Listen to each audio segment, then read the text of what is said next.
ஐயா வைகுந்தருடைய வார்த்தை ஒண்ணு உண்டு. இல்லறத்தை விட்டு தவம் இல்லை காணி உலகில் அப்படின்ட்டு.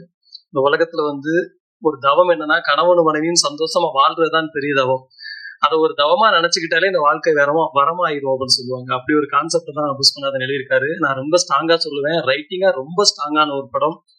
புஷ்பநாத் சார் டைலாக்லாம் எனக்கு உண்மையிலே நானும் டைலாக் ரைட்டர் ஒரு படத்துக்கு எழுதிட்டு இருக்கேன். நம்ம ரொம்ப பொறாமப்பட்டேன். அவ்வளவு அருமையா ரைட்டிங்கா அவ்வளவு சூப்பரா எழுதியிருந்தாரு. அதாவது ஒரு என்னுடைய திருமணத்துக்கு வந்து ஒரு தோழி ஒருத்தங்க அன்னலட்சுமி அவங்க பேரு. அவங்களும் அவங்களுடைய ஹஸ்பண்ட் சுரேஷ்குமார் 2 பேரும் சேர்ந்து எனக்கு ஒரு புத்தகம் பரிசீலித்தாங்க. அந்த புத்தகத்தோட நேம் என்னன்னா, ஆதலால் காதல் செய்வீர். அதுல ஒரு வரி எனக்கு ரொம்ப பிடிச்சிருந்துச்சு. என்னன்னா, அவர் எழுதியிருப்பாரு அந்த ரைட்டர். அவரோட பேரு மறந்துட்டு அந்த விஷயம் ஞாபகம் இருக்கு. காதலிக்கும் போது 2 பேரும் சேர்ந்து ஒரு விளக்கு ஏற்றி வைக்கிறாங்க, ஒன்னா சேர்ந்து. கல்யாணத்துக்கு பிறகு அந்த விளக்கு அணைச்சிட்டு ஆளுக்கு ஒரு பேட்டரியை கையில வச்சுக்கிறாங்க. பேட்டரி என்ன பண்ணுது, அடுத்தவங்க முகத்தை மட்டும் தான் பேட்டரியால காட்ட முடியும், கண்ணை இருட்டிலே வச்சுக்கிறது அப்படின்னு சொல்லியிருந்தாரு. அதாவது கற்பனை ரொம்ப நல்லா இருக்கு, யதார்த்த கசக்குது, கமிட்மெண்ட் கசக்குது. கல்யாணங்கிறது ஒரு கமிட்மெண்ட்.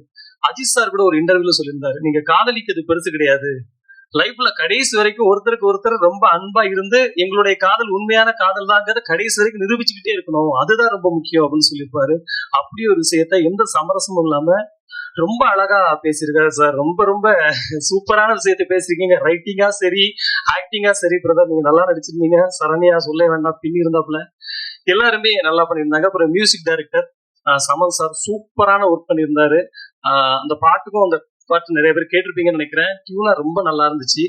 அப்புறம் இது எல்லாத்தையும் அழகா கனெக்ட் பண்ற இருவர்கள், நாம் இருவர் நமக்கு ஒரு மாதிரி ராமச்சந்திரன், கேபிள் சங்கரன். கேபிள் சங்கரன் எனக்கு எப்போதுமே ரொம்ப ஸ்பெஷலான ஆள்.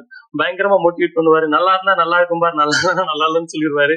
ஆக்சுவலா இந்த கதை வந்து எழுதும் போது இந்த கதையில பாட்டு கிடையாது, எடுக்கும் போது இந்த கதையில பாட்டு கிடையாது, எடிட்டிங்ல இந்த கதையில பாட்டு கிடையாது. கேபிள் சங்கரன் தான் அவர் வந்து இதுல ஒரு பாட்டு வந்தா நல்லா இருக்கும் அப்படின்னு சொல்லிட்டு கூப்பிட்டாரு. டைரக்டருடைய உறவினர் வந்து ஒரு மிகப்பெரிய பாடலாசிரியர், லட்சங்கள்ல சம்பளம்ங்கிற ஒரு பாடலாசிரியர். ஆனா அதை தாண்டி இந்த பாட்டை என் தம்பி எழுதுவான், நீ நல்லா இல்லன்னா நீ வேணா தூக்கிற அப்படின்னு சொல்லி கான்பிடண்டா டைரக்டர் முன்ன கொண்டாந்து உட்கார வச்சாரு. ஓரளவு நல்லா எழுதிருக்கேன்னு நினைக்கிறேன். மற்றபடி எல்லாத்தையும் சொல்லிட்டேன்னு நினைக்கிறேன். ஒளிப்பதிவாளர், எடிட்டர் எல்லாத்துக்குமே ரொம்ப வாழ்த்துக்கள்.